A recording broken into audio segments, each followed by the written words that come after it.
Well, I appreciate taking the time, Governor.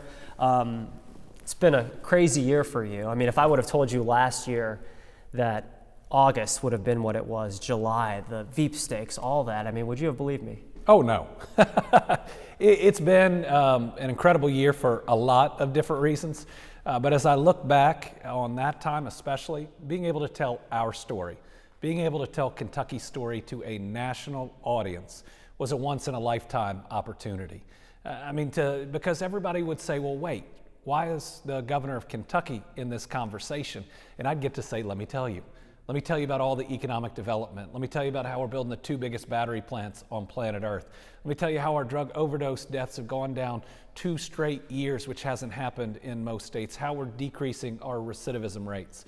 Look at what's happening in tourism, where we've broken the record 2 straight years and we'll break it again. And so just getting to tell our story, I'm so proud of what Kentucky has done. I'm so proud of what our people are doing and how we're doing it. And so that was a really special opportunity. Do you have a big policy win for this year that you'd like to highlight? Well, when I look back on this year, the number one thing is that we continued the economic development momentum. We're on our biggest, best win streak ever. 2021 was our best year ever for private sector investment. 2022 was our second best year ever. 2024 is our 4th best year ever, meaning in 3 of the last 4 years, they've been 3 of the 4 best years. I mean, $6.9 billion in new investment, about 9,400 new jobs. Big announcements like the Shelbyville battery manufacturing, where they're going to create 1,500 jobs, building the big industrial storage batteries that powered the Super Bowl last year. The big investment in Toyota. But then just this December, $1.2 billion in new investments, 250 jobs in Muhlenberg County, 150 plus jobs in Fleming County. I mean, jobs coming everywhere. When I look at other areas, certainly the opening of the Norton West Louisville Hospital is an incredible day. First hospital in West Louisville in 150 years. Now people won't have to take 2 buses to see their doctor. In that same week, to be able to cut the ribbon on Stellar Snacks, the largest jobs investment in West Louisville in at least a couple of decades. So just a really exciting year where we stayed focused on people's jobs, their health care, the roads and bridges they drive, their public safety and public education. I'd say defeating Amendment 2 was also incredibly important because for most Kentuckians, public school is the only option. And so we've got to make sure that we spend our dollars to make sure our public schools are the very best that they can be and their kids are getting a world-class education. Staying on education, I know last year your biggest ask for lawmakers was that 11% raise across the board for teachers. Obviously that didn't happen. Do you have a priority request in 2025 for lawmakers? So we knew we desperately needed raises. Tennessee has provided significant raises. Other surrounding states have done it. And I thought that the best way for that to occur is to actually fund very specific raises. When it looked like the legislature wasn't going to go there, we, the superintendents, had another ask. How about you increase the transportation funding? Because right now, or before this last budget, so much of that was being paid by the district. So that freed up dollars to where most districts have provided a raise, and in some of them a pretty significant raise, but it's not enough. It's not enough because we've got to stay competitive with other states. It's got to stay competitive with other professions, and certainly when the legislature ended pensions for our educators, that really hit that compensation package in a really tough way, and so we've got to continue those raises. On education, the most important next step we could take would be universal pre-K. You look at other states that have it, like Georgia. You look at cities that are implementing it, like Cincinnati. We are not going to be competitive if over half of our kids show up not ready for kindergarten, which is the reality in Kentucky. And when you look at expanding our workforce, the single most impactful, most effective, and the fastest thing we can do is universal pre-K, which will get parents of young children back into the workforce, not just a year early. If it saves them $14,000, that's that average cost for many for that year, we might get them back in the workforce 2 years earlier or even more. Your future role leading the DGA in 2026, You will be tested on fundraising. You'll be tested on messaging, fundraising, relationships in ways you never have before. It's just 36 races. 36 races, Yes. 6 battleground states. Again, your recruitment and fundraising skills will be tested in ways never before. Are you ready for that? I'm ready, but it's not just me. They are a great organization that has improved every single year that I've watched it, starting from 2007 when my dad became governor. They've got a really great staff, and you're not in it alone. While I will be the chair, the other Democratic governors are incredibly supportive. We are a tight-knit group, and we recognize that Democratic governors especially are laser focused on jobs, on health care, on bettering people's lives. And so it's very important to me for the future of this country to do the best that I can in each and every one of those races, because when we help elect people that care and that'll spend every day bettering the lives of their people, we better the lives of the American people. Some argue you have not been able to have that coattail effect here in Kentucky. What makes you believe things will be different on a national stage? Well, I'm excited to help lead the efforts, but we'll have individual candidates in each of those areas. I look forward to helping them, but I know that there are already strong folks that are out there that have a lot of accomplishments that are looking at these races. And so I don't want to say that I'm necessarily out front. My goal is to lift people up and to create as many new strong leaders as possible. If I do my job right in 2026, that paragraph of people that are mentioned for 2028 will be a lot longer, and that'll be a really good thing. Are you confident your message can work for other candidates, though? Because you have made it work for you, but it doesn't always work for everybody else. I mean, are you confident that kind of common sense, common ground messaging will be effective for other candidates? Absolutely.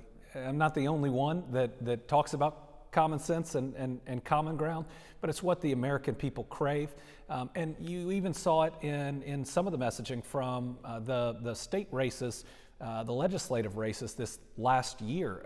Yes, Democrats didn't pick up a seat, but Donald Trump won the state by 30 points, and Democrats didn't lose a seat in the House or in the Senate. That's the first time in 6+ years. It's the only time I've ever heard of that with that big of a delta on top. And so I think people are coming around. I think what they're seeing is that a supermajority isn't good regardless of what party it's in. It ends up pushing things to the extreme. And I don't think people like the extremes. They want to be able to wake up and not have to worry every single day about what their government might do. They want things to stay on the tracks. They want us focused not on right or left, but forward. And when I look back at this last national election, in the end, I think it came down to a gut check about who the American people or the undecided voters thought would ultimately help them the most, paying the bills at the end of the month. Would you say governors would make good presidents or make good presidents? Absolutely. It's the executive experience. It's being pragmatic. All right, I think a lot of times when you're in the legislative branch, there's a lot more ideology that is going on. There's more us versus them. I mean, look at what I've been able to do, working with Mike DeWine, someone from the other side, on the Brent Spence Companion Bridge. We're working with Eric, the governor of Indiana, and now Governor-elect Braun on the I-69 corridor. Worked with Bill Lee on a couple of different things that are out there. When you're a governor, you've got to get results. You've got to talk to people directly, and every day you spend trying to improve their lives. I think that's what we need.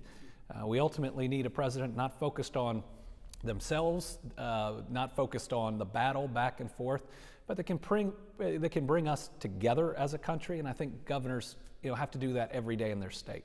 You told the AP, quote, "I think the next Democratic nominee should be a pragmatist that is about getting things done, getting real results." I'm pretty sure that's exactly how you described yourself at the DNC. Well, I am a pragmatist.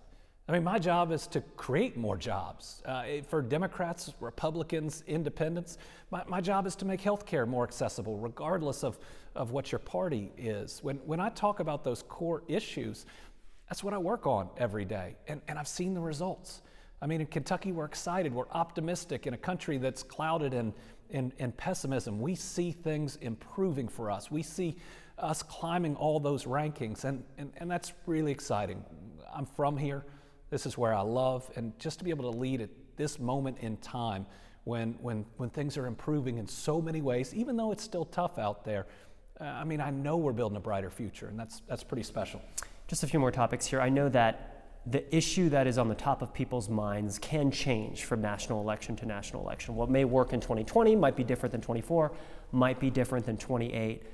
Are you confident that that common sense, common ground kind of messaging will work for you when you run for president in 2028? Listen, I'm only focused on today as governor and 2026 when I'm running the DGA as the chair. When you make the commitment that you make when you become a governor, every day that you're focused on what's next, it means you're not putting every part of yourself into right now, and I put every part of myself into this job. I made a commitment on 2026 to elect as many Democratic governors as I can, and I'm going to.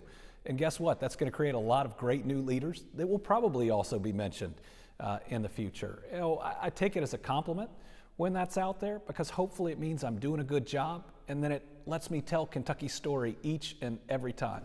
Are you qualified to run for president? Well, again, I'm just focused on today. I'm focused on what we'll be doing up to 2026, and the future will take care of itself. I'm sure you feel like by 2028 you'd be qualified. I believe that governors, two-term governors, again, have the skill set. Obviously, it's a bigger job, but it means there are a lot of really good, really qualified people out there. Can you commit that you won't be running for Senator McConnell's seat if he chooses not to run again? Yes, I can. I would not give up 1 year being governor for 6 years of being a U.S. Senator. I love this job. I get to be here every day. I want to make sure that my last year in this job will be the last full year that I have at least one of my kids at home. I want to make sure I spend every moment giving every bit of effort right here. Is some of that, though, you realizing or maybe knowing that a Democrat would have a hard time winning a U.S. Senate seat here? It's just not for me. Do you believe a Democrat can win that seat? I do. But I'm not that candidate. It's not something that I've ever wanted to do. I love this job, and I only ran for this job because I wanted to do it to the best of my ability. But I think we need more people in public life that will say, oh, I don't want to do this job or that job, that we're not looking at political careers. We're seeing an area that we can make a difference in. Last couple, one of the biggest areas Kentucky Republicans have come after you on specifically is the Cabinet for Health and Family Services, specifically Child Protective Services. I've been told that the staffing shortage within CPS is dire. I mean, do you agree with that, and what can you say about it? We're doing better. So the staffing shortage that occurred in the Cabinet for Health and Family Services all happened around the same time, and that's when pensions were eliminated for new hires. And so we have social workers that didn't make a lot, but had this great retirement. In other words, we were going to make it up to you on the back end, even though we didn't pay you enough for a really important job all the way through. And when that happened, we saw the numbers decline and decline and decline. Well, finally, we were able to get through real and substantial raises, and we see our numbers of social workers increasing. We have made some good progress. Now, there's a lot more to go and a lot more that needs to be done. I do want to say they have a really challenging job. I mean, these are very difficult situations they walk in, and that choice of do you take a child out of a household with people they might be related to or not? Is it dangerous for them, or what are the impacts of being removed from your family? And they do the best that they can. And that doesn't mean that everybody's always right, and it doesn't mean that there aren't tough situations where there's no great solution to, but I'm really proud of them. I'm really grateful for the people willing to do that work. Two more. Are foster kids still sleeping on the floor of the LNN building in Louisville? So no one was ever sleeping on the floor of a building. There's actually a bedroom that is in that building that is only for the difficult situations where you have kids that may have been violent, may have been sexually aggressive because of the trauma that's been done to them, but placing them late at night in another situation with other kids could put them in danger. And so it's these situations or when something happens so late that others aren't up, it's what those are designed for. Now, there's still too many kids that spend too many nights there. So it still happens. Yes, because again, it's sometimes the only safe place to put that child, making sure that wherever you're going to place them next, they're not a danger to themselves or the other kids there. So again, these are tough situations, and they typically deal with kids that should have never had to go through the horrors that they've seen or lived through. But we're continuing to work with our providers out there to try to lessen those number of nights. I told John Charlton I would ask a medical marijuana question. That would would be a an John interview Charlton without question. it. The vast majority of medical cannabis businesses licenses were awarded to out-of-state applicants. Is this concerning to you? And are you confident companies with deep pockets aren't app stacking and essentially giving themselves a better shot? So every single operation that's created through the medical cannabis launch will be a Kentucky company. Now, will some of them be owned by people out of state? Yes. But Ford is owned by an out-of-state. Ford is an out-of-state company with operations here. But here's the other thing. Just about every other launch in any state that has tried to limit or favor in-state companies has been sued. It's been enjoined. Some of them are more than 2 years behind because of those injunctions from the courts. The claims that it violates the U.S. Constitution, a section called the Dormant Commerce Clause that's there. My goal was to put patients first. How could we design a system that would ultimately get up and running so that veteran with PTSD wouldn't be waiting on court rulings or fights, but ultimately could go into that dispensary after having seen a doctor and get some relief? The consent decree in Louisville, your take? I believe that it was worked on constructively between LMPD and the mayor's office, as well as the DOJ. What'll be important are the results. We seem to have a chief that is committed to doing better. The mayor is committed to doing better. We all want to see LMPD both keep the citizens of Louisville safe and also to do better. Anything else you'd like to add? Just Merry Christmas, Happy Hanukkah, Happy Holidays to everybody out there, and just take time. Take time with your family. Take a breath. Put down social media. This is one of those times you can make the type of memories that make life worth living, and so I encourage everybody to have a great week. Be safe. If there's dangerous weather, stay off the roads. But otherwise, make those great memories with your family. Do you have a favorite line of a Christmas movie? Oh my goodness. I don't think I could say it on camera. There's curse words in it? No, it's just, it's a funny movie. Yeah. I like so many of them. I think we as a family watch The Polar Express together. We watch Jim Carrey's The Grinch. A lot of great Christmas movies. All right. Thank you, Governor. All right. Appreciate your time.